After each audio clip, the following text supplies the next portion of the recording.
사람이 죽지 않고 몸이 영원히 산다는 이 부활은 인류 역사상 가장 믿기 어려운 진리입니다. 여러분, 예수님의 부활의 소식은요, 인류를 둘로 나누어 버립니다. 부활은 사실이거나 가짜거나. 지금도 그렇죠. 만일 이 부활이 없으면요, 기독교는 무너집니다. 부활이 없으면 예수님은 그냥 무덤에 갇힌 죽은 사람에 불과하고요, 구원자가 될 수가 없지요. 기독교의 진리는, 우리가 매주 나누는 복음은 가짜 뉴스가 되는 것이고, 우리의 모임은 정말로 불쌍한 모임입니다. 부활은 기독교의 가장 중요한 진리이기도 하지만, 저와 성도인 여러분이 날마다 일상에서 경험해야 되는 믿음입니다. 오늘 저는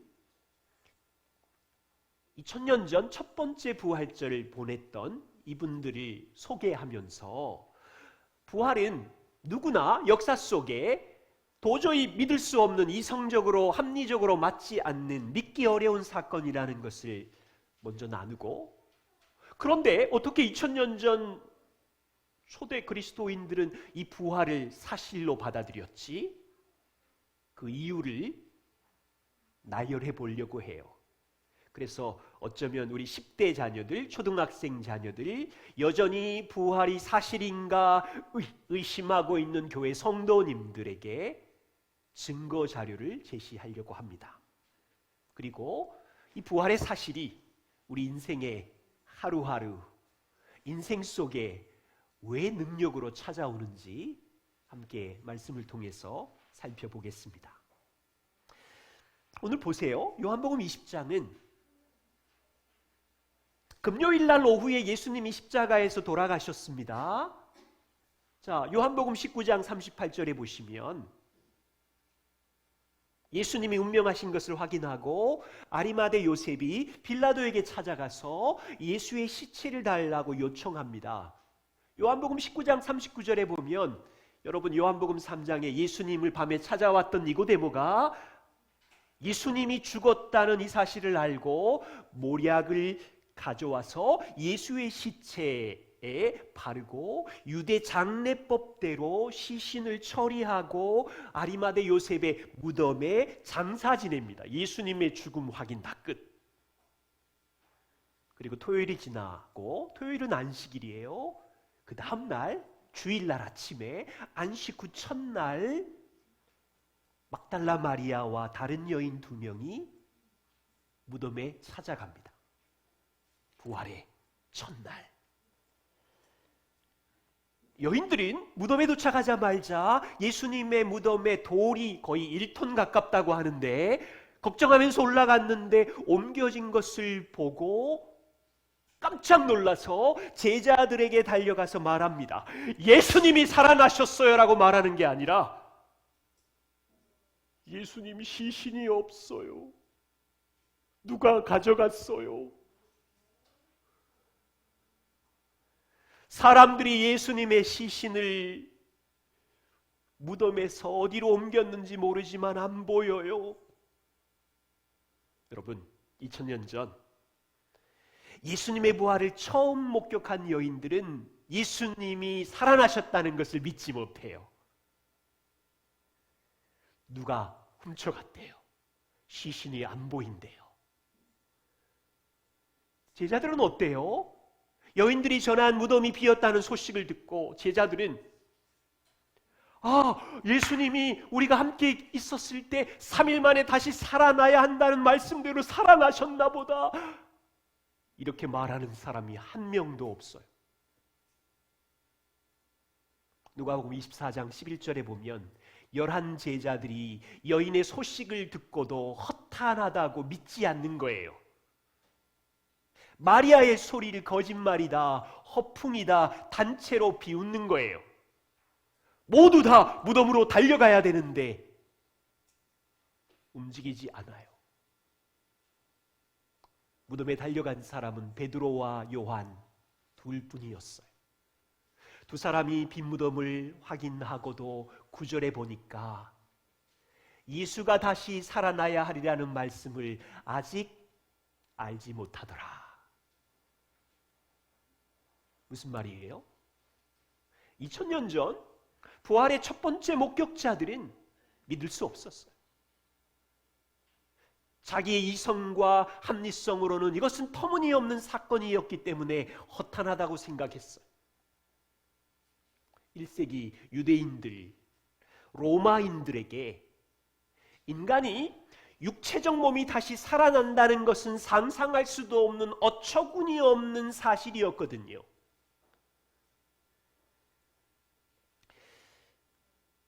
고대 그리스 세계관은 한 학자가 2000년 전에 세계관과 그 문헌들을 다 조사를 하면서 내린 결론이 이래요.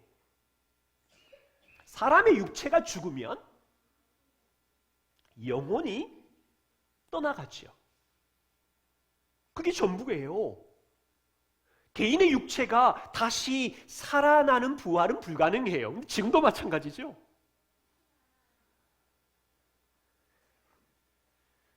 (1세기만) 부활이 믿기 어려운 사건이 아니라 오늘날도 사랑하는 가족과 부모님과 가까운 사람이 죽으면 영혼이 떠나가고 육체가 살아나는 일은 없지요.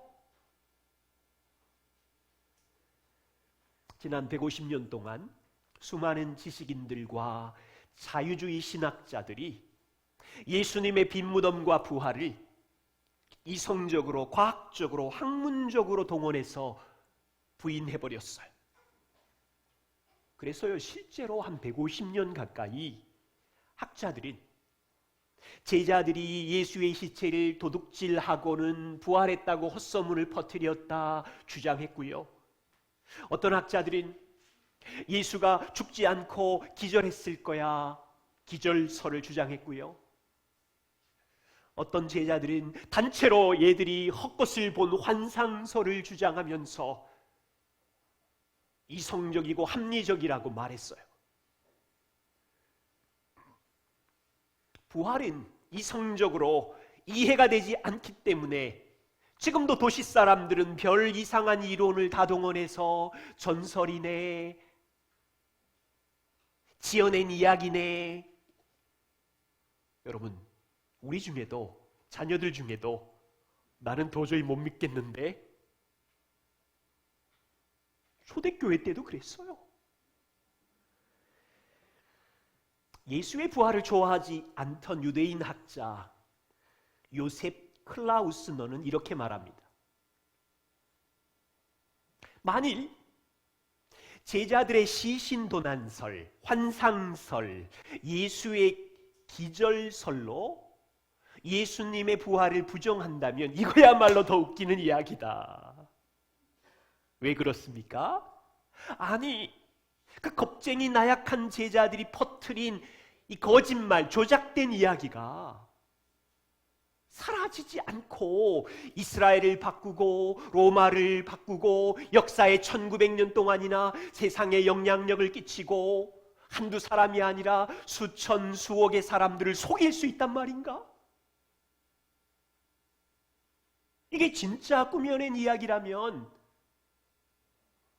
한 시간도 하루도 버티지 못하고 몇 년 안에 사라졌어야 되는데, 아니 어떻게 정신 나간 사람들의 거짓 소문이 뿌리가 돼서 온 세상 사람들을 바꿀 수 있지? 이거야말로 이상하고 웃기는 이야기다. 부활은요, 과거나 현재나 사람의 이성과 제정신으로는 믿기 어려운 진리입니다. 나는 부활에 감격하지만 우리 자녀들은, 내가 사랑하는 이웃들은 고개를 절레절레 흔들면서 믿지 못할 수 있어요. 내가 오늘 부활에 감격해서 찬양할 수 있는 것은 하나님이 부어주신 믿음의 은혜 선물인 거죠. 자, 보세요. 인류 역사상 가장 믿기 어려운 부활을 초대교회 성도들은 어떻게 믿게 되었을까요?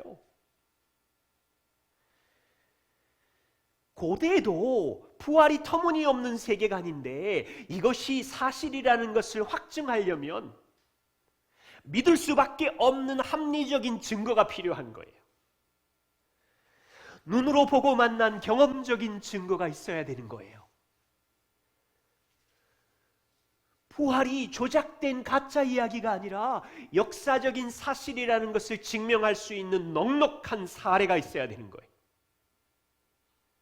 오늘은 우리 자녀들과 또 부활을 의심하는 분들을 위한 그 증거 한 3가지 정도 함께 나눕니다. 부활의 목격자가 충분해야 돼요.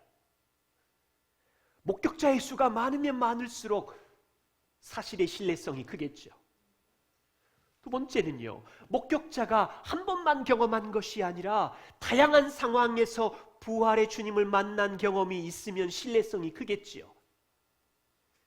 세 번째는요, 목격자의 진술이 시간 속에서 정직하고 신뢰성이 있으면 사실인 거죠. 자, 보세요. 어떤 사건이 실제로 역사적 팩트가 되는 것이 확실하려면 목격자의 수가 충분하고 많을수록 신뢰성이 크다고 했습니다. 예를 들어 여기 이소원 군이 롯데 100층 아파트에서 뛰어내렸는데 살았어요. 한 사람이 주장했는데 딴 사람들이 에이 거짓말.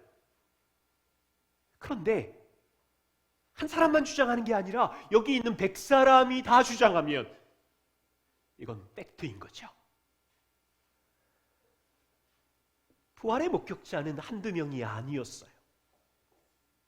오늘 본문에 있는 첫 목격자는 부활하신 동산의 막달라 마리아와 2명의 여인들이었고 베드로와 요한입니다. 또한 예수님은 엠마오로 내려가는 2명의 제자들을 만나서 당신의 부활의 몸을 보여주셨고 교제했습니다. 또한 예수님은 다락방에 있는 10명의 제자들에게 모습을 나타내셨어요. 그때 도마가 빠져 있었어요. 제자들이 도마에게 우리가 주님을 만났어 보았어 라고 하자 도마는 내가 그의 손에 못자국을 보며 내 손가락을 그 못자국에 넣어서 내 손을 옆구리 창자국에 넣어보지 않으면 나는 절대로 못 믿어.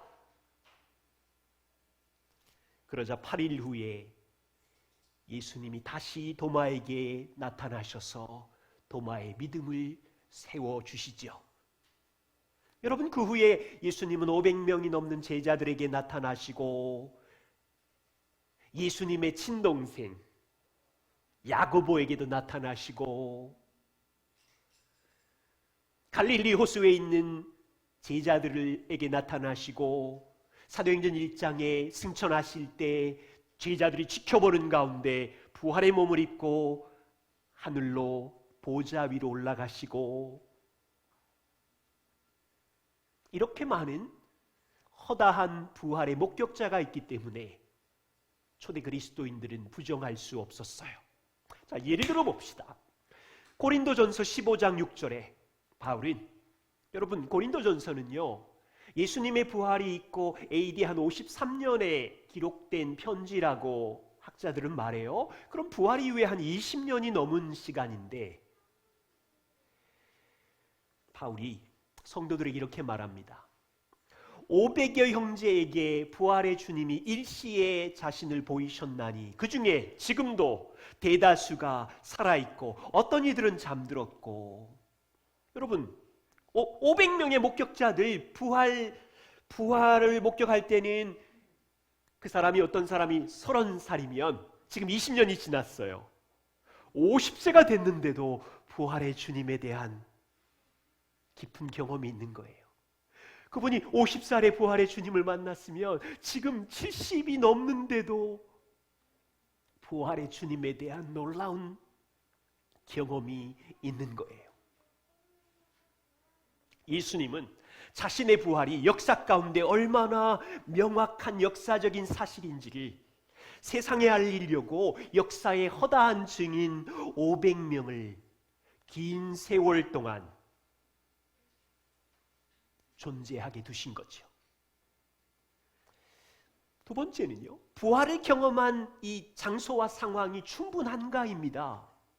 한 번의 경험이 아니라 다양한 장소와 다양한 상황에서 부활의 주님을 만났다는 증인이 있으면 신뢰성이 높아요.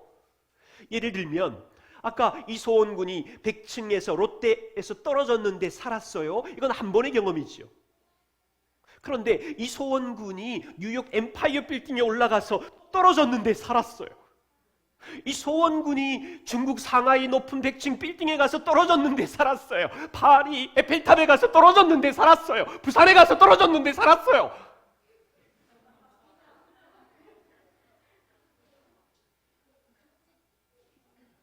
다양한 상황, 다양한 장소에서 목격하게 될 때 이것은 부인할 수 없는 팩트이죠. 피터 윌리엄스가 성경에 나온 부활의 주님의 다양한 상황을 이렇게 정리했어요. 부활하신 예수님은 유대에 나타나셨고, 성경 구절은 생략합니다. 갈릴리에 나타나셨고, 성읍에 나타나셨고, 시골 동네에 오셨고, 여기 실내에 나타나셨고, 실외에 나타나셨고, 아침에 보이셨고, 저녁에 보이셨고, 예고하신 약속대로 오셨고, 예고 없이 오셨고, 가까이에서 부활하신 주님을 보았고, 멀리서 보았고, 산 위에 계셨고, 호숫가에 계셨고, 여러 남자에게 보이셨고, 여러 여자에게 보이셨고, 개인에게 보이셨고, 500명 단체 사람들에게 자신을 드러내셨고, 부활하신 주님이 앉으셨고, 쓰셨고, 걸어가셨고, 음식을 드셨고, 이처럼 다수의 개인이 죽은 자 가운데서 살아나신 예수님을 다양한 장소에서 다양한 상황에서 보고 만났기에 도저히 부인할 수가 없는 거예요. 절대로 믿기 힘든 이 진리가 믿을 수밖에 없는 눈으로 직접 경험한 다양한 증거들로 인해서 지금까지 내려온 거죠. 그렇다면 이 역사적 사실이 목격한 사람들은 얼마나 정직하고 얼마나 신실했을까? 여러분, 어떤 사건이 사실이 되려면 목격자의 말이 일관성이 있어야 되겠죠. 세월이 지나 목격자의 말이 바뀌게 되면 신뢰성이 떨어지겠죠. 이 사람이 100층에서 떨어져 살았는데 한 5년 지나니까 그거는 가짜였어, 양심 선언을 하면 꽝이죠. 부활을 경험한 제자들을 보십시오. 부활 이전과 이후의 제자들의 모습은 너무도 달랐어요. 부활 이전의 제자들은 십자가 앞에서 도망갔었고 배반했었지만, 3번을 부인했었지만, 예수님이 못 박혀있는 3일 동안 절망과 불신앙으로 사로잡혀 골방에 있었지만, 부활 이후 제자들은 밖으로 뛰어나왔고 용감한 전사가 되었고 하룻밤 사이에 딴 사람이 되었어. 유대인 종교 지도자들 앞에서 담대했고, 매를 맞고 감옥에 갇히고 위협을 받아도, 조롱을 당해도 눈으로 본 부활의 주님을 전할 수밖에 없었어요. 제자들이 부활의 주님을 외쳤던 것은요, 하루 이틀이 아니었어요. 평생이었어요. 여러분, 이것이 진실성이 없다면 몇 년 후 들통나게 되어 있지 않아요? 역사를 돌아보세요. 사람들이 거짓말을 지어내는 이유는 대체로 자기 유익 때문에 그래요. 돈이 있든지 권세가 주어지든지 이런 유익 때문에 거짓말을 지어내고 유포하기도 하는데, 제자들이나 초기 그리스도인들은 이런 동기로 부활 사건을 조작했다면 자신들이 원하는 것을 얻을 수 없다는 것을 알게 될 때 양심 선언하지 않겠어요? 그건 거짓말이야. 웃기는 일이야. 부활을 목격한 초대교회 500여 명의 목격자들은 20년 동안 신실하게 내가 경험한 부활의 주를 자랑했어요. 핍박이 와도, 가난 속에 던져져도, 불에 타 죽는 한이 있어도 이 부활의 진리를 버릴 수가 없었고, 베드로는 30년, 요한은 60년 동일하게 부활의 주를 증거하다가 하나님 앞에 섰어요. 얼마나 신실하고 정직한 증인들입니까? 부활을 의심하는 마음이 조금이라도 있는 분이 계세요? 우리 자녀 여러분, 상대주의가 가득한 이 땅의 도시 사람들, 학교 친구들에게 오늘 함께 나눈 부활하셨어 예수님이 그러면 친구들이 째려보고 너 광신자구나라고 할 텐데도 여러분과 친구들은 제자들처럼 예수 그리스도가 다시 살아나심을 자랑할 수 있나요? 사람들은요, 세종대왕이 600년 전 조선의 왕이었고 한글을 발명했다는 거 보지도 않았지만 역사의 기록으로 의심 없이 믿고 있어요. 사람들은요, 푸틴 러시아 대통령을 만난 적도 없지만 우크라이나 전쟁을 일으킨 당사자고 지금 평화협정을 맺고 있고 이런 뉴스를 의심 없이 보고 있어요. 인류 역사에 가장 믿기 힘든 부활, 진리이신 것을 가르치기 위해서 하나님께서는 500명의 부활의 증인들을 역사 가운데 수십 년 동안 두셨고 다양한 사건과 상황 속에서 증인 노릇을 하도록 하셨기에 2000년이 지난 우리에게 전해진 거죠. 이 교회가, 우리의 인생이 하나님의 아들이 무덤을 깨트리고 부활하신 것을 일생 동안 자랑하는 성도와 교회이기를 원합니다. 그렇다면 부활을 믿는다는 것은 무엇일까요? 오늘 부활주일 아침인데 인생에 가장 믿기 어려운 부활의 진리를 우리가 믿는다는 것은 이것이 역사적인 사실인 걸 아는 정도가 아니에요. 그러면 많은 걸 놓쳐요. 역사적인 사실로 나 믿어 끝이 아니라 그래서 부활의 주님이 일상의 삶에서 어떤 능력으로 나타나는지를 알고 경험해야 그게 부활신앙으로 사는 거예요. 저는 오늘 부활신앙으로 30년 동안 살았던 베드로와 바울의 한 구절들을 나누면서 2022년을 살아가는 우리가 어떻게 부활의 신앙을 일상의 삶의 능력으로 살 것인지 배우고자 합니다. 자, 베드로를 통해서 보지요. 베드로전서 1장 3절과 4절입니다. 환난과 핍박 중에 있었던 성도들의 베드로의 부활신앙의 고백인데 같이 한번 읽겠습니다. 함께 읽습니다. 우리 주 예수 그리스도의 아버지 하나님을 찬송하리로다. 그의 많으신 긍휼대로 예수 그리스도를 죽은 자 가운데서 부활하게 하심으로 말미암아 우리를 거듭나게 하사 산 소망이 있게 하시며 썩지 않고 더럽지 않고 새하지 아니하는 유업을 잊게 하시나니 곧 너희를 위하여 하늘에 간직하신 것이라. 베드로는 하나님을 찬양하고 있어요. 무엇을 찬양하냐면 하나님께서 아들 예수 그리스도의 십자가의 죽으심과 부활로 자신과 초대교회 성도들에게 새 생명을 주셨다는 것을 찬양하고 있고, 그 생명을 주신 그 하나님께서 성도들에게 우리 눈에 보이는 썩고 새하는 땅의 기업이 아니라 하늘의 기업을 주신다는 것으로 인하여 찬양하고 있어요. 여러분도 그렇습니까? 베드로는 30년 전 부활하신 주님을 여러 번 만났어요. 썩지 않는 몸, 강한 몸, 새하지 않는 몸을 가지신 예수님을 보았고 그 몸이 베드로의 눈앞에서 하늘로 승천하시며 그분이 온 땅의 통치자인 것을 눈으로 목격하면서 베드로의 인생에 혁명이 일어났어요.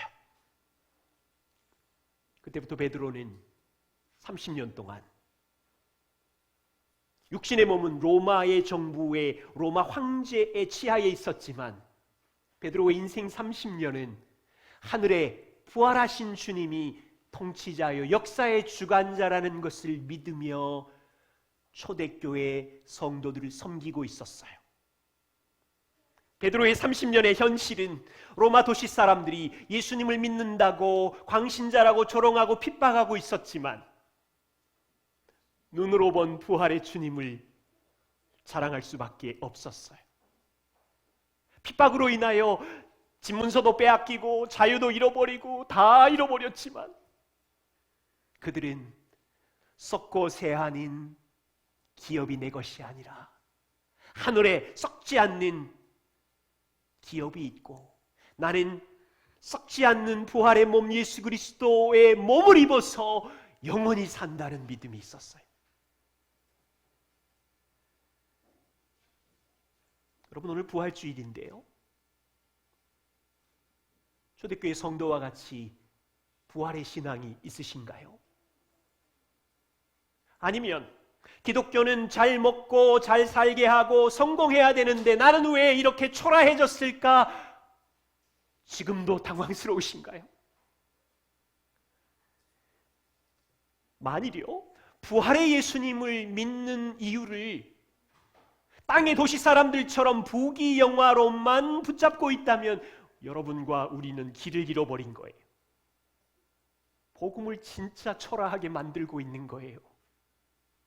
왜 이렇게 됐는지 모르겠어요. 정말 부활신앙을 가지고 있으면 우리는 어떤 모습일까요? 재난이든 전쟁이든 인생의 형통한 날, 공고한 날에도 살아계신 부활의 주님이 역사의 왕이고 내 인생의 주인인 것을 고백하며 걸어가요.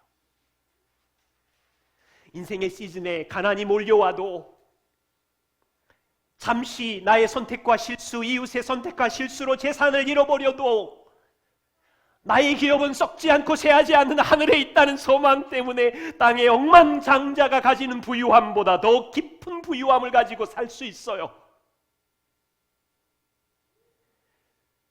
인생의 시즌에 심각한 질병을 가지고 고통스러워하겠지만 어쩌면 그 질병으로 어느 부분을 절단하는 장애를 입을 수도 있겠지만 부활의 신앙을 갖게 되면 썩지 않고 새하지 않는 예수 그리스도의 영광의 강한 몸, 이 소망으로 이길 수 있어요. 풀리지 않는 억울함, 이웃의 조롱을 땅에서는 받겠지만 부활의 신앙이 있으면 그분은 나를 아실 거야. 사람들은 몰라줘도 그분은 내 마음의 중심을 아실 거야. 그분 앞에 심판받으면 돼. 억울한 게 하나도 없어. 여러분, 우리 묵상해야 돼요. 부활의 신앙으로 산다는 것이 무엇인지.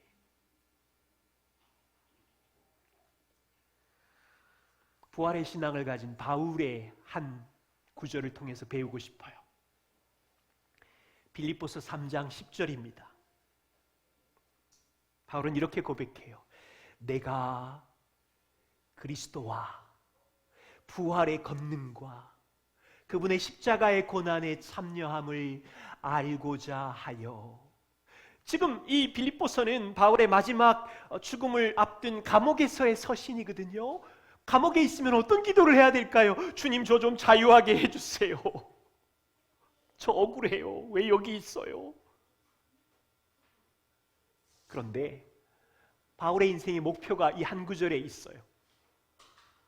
주님, 저의 인생의 목표는 부활의 주 그리스도를 알고 싶어요. 그분이 땅에 계실 때 저를 위하여 행하셨던 십자가의 고난을 알고 싶어요. 부활의 능력의 주 당신이 누구이신지 알고 싶어요. 감옥에서 이 고백을 하는 거예요. 솔직히 고백할게요. 저는요, 이 말씀이 무슨 의미인지 잘 몰랐어요. 마음에 와닿지도 않았고. 왜냐하면 과거의 인생을 돌아보니까 저의 목표는 10대 때는 좋은 학교, 대학 들어가는 것이 목표였고, 30대는 결혼 성공하는 것을 위하여 열심히 자녀 양육했고, 40대는 성공적인 목회가 무엇인지 고민하며 달렸지, 이런 목표가 아니었어요. 바울은 이런 목표들을 다 배설물로 여기고 그리스도를 아는 것, 그분이 행하신 십자가와 부활을 아는 것이 인생의 목표래요. 너무 당황했어요. 이게 뭔 말이지?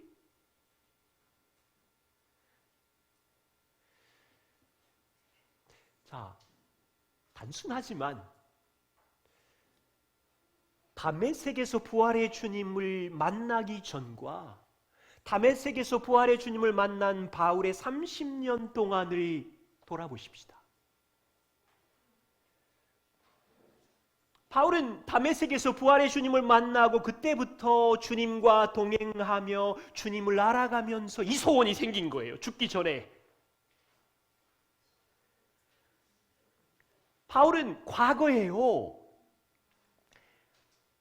다메섹에서 예수님을 만나기 전에는 그리스도에 대한 이해가 어땠냐면, 예수라는 청년은 잘못된 사상을 사람들에게 전파하는 이단 혁명가인 줄 알았어요. 그래서 예수를 가장 미워하는 일에 유대 세상에서 1등이었어요. 해방자, 핍박자.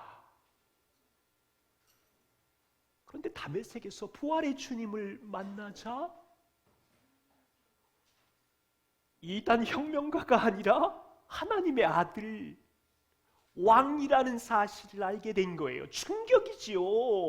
이때부터 바울은 그리스도를 매년 30년 동안 알아가면서 예수님은 잘못된 사상을 전파하는 혁명가가 아니라 구약에 약속된 그 메시아였구나.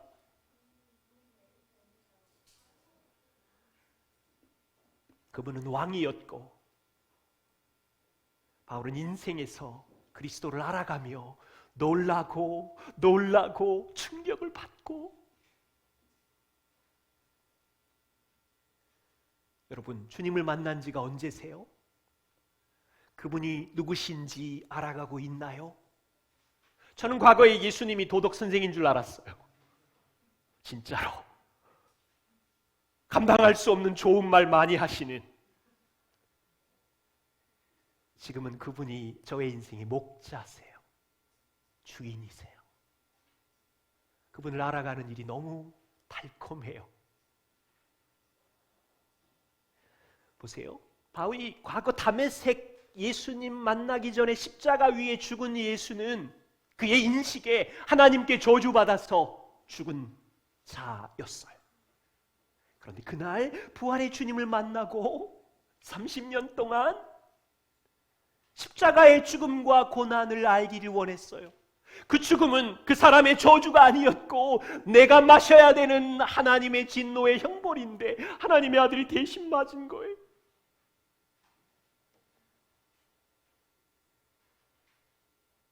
그로 인하여 바울의 과거와 현재와 미래의 모든 죄가 사함을 받았다는 것을 알아가면서 그 십자가로 내가 용납받았고 십자가로 내가 영원한 죄사함을 받았고 충격.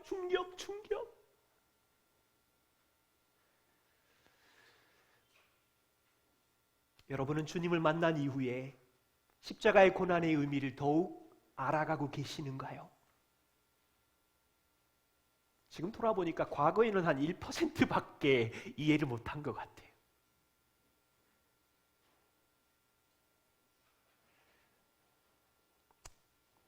십자가의 신비, 그것을 알아가는 거죠. 보세요. 바울은 과거의 다메섹 전까지는 예수님이 부활하셨다는 것은 헛소문이라고 생각했어요. 이 헛소문을 퍼뜨리는 정신병자들, 그리스도인들을 찾아다가 감옥에 쳐넣는 일의 대장이었어요. 그런데 부활하신 주님을 만나고 그 부활의 능력을 30년 동안 알아가고 있어요. 무덤에 계시지 않는 그분은 온 땅의 역사의 통치자인 걸 알아갔어요. 땅에서는 로마 네로가 황제이지만 그게 아니었구나. 메시아 그분이 왕이셨구나. 그분 앞에서 살아야지. 그분 앞에 설 텐데. 부활해주는 역사의 왕이었고 창조자셨고, 그분이 부활하심으로 내게 주신 선물이 완전한 제사함, 완전한 의로움, 성령님, 하늘에 썩지 않는 산 소망.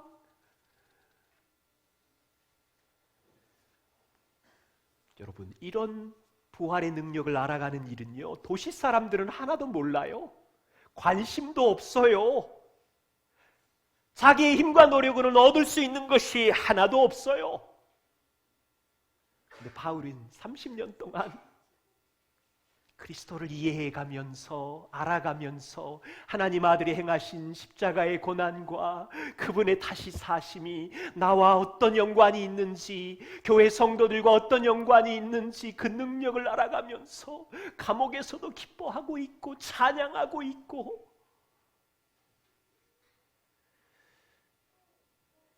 저와 우리는 이 땅에 남겨진 부활의 증인입니다. 이 부활이 무너지면 기독교는 무너진대요. 그런 얘기 들어보셨죠? 자, 우리에게 적용하면 이 부활의 신앙이 무너지면 우리의 삶이 다 무너지는 거예요.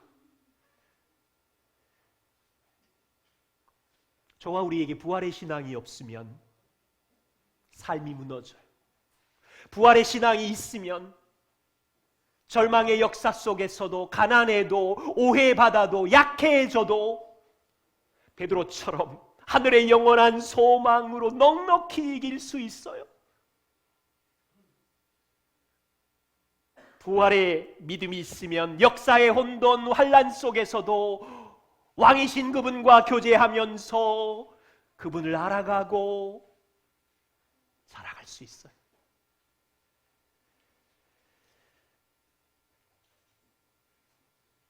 전 그래서 요즘 더 마음이 가난해지기를 원해요. 그렇구나. 부활의 주님과 동행하면 십자가의 고난이 더 확대되고 그 신비를 더 알아가는구나. 바울의 고백처럼 십자가의 고난의 신비를 이해하면 내 제사함과 용납하심과 의롭게 됨이 얼마나 측량할 수 없는 은혜이고 신비인지 알아가는구나. 그런데 부활의 믿음이 무너지면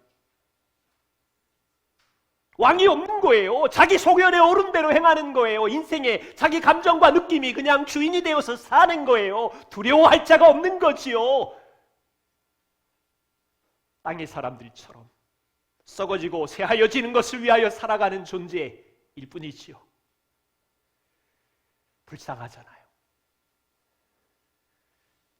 부활절 아침입니다. 우리의 찬양이, 우리의 고백이 베드로처럼, 바울처럼 그분을 만난 이후에 살아계신 부활의 주와 동행하며 매일 교제하며 서툴고 연약한 죄인 덩어리인 우리들이 그리스도를 알아가며 그분이 날 위하여 죽으신 십자가의 고난의 신비를 알아가며 부활의 주를 닮아가기를 소망합니다.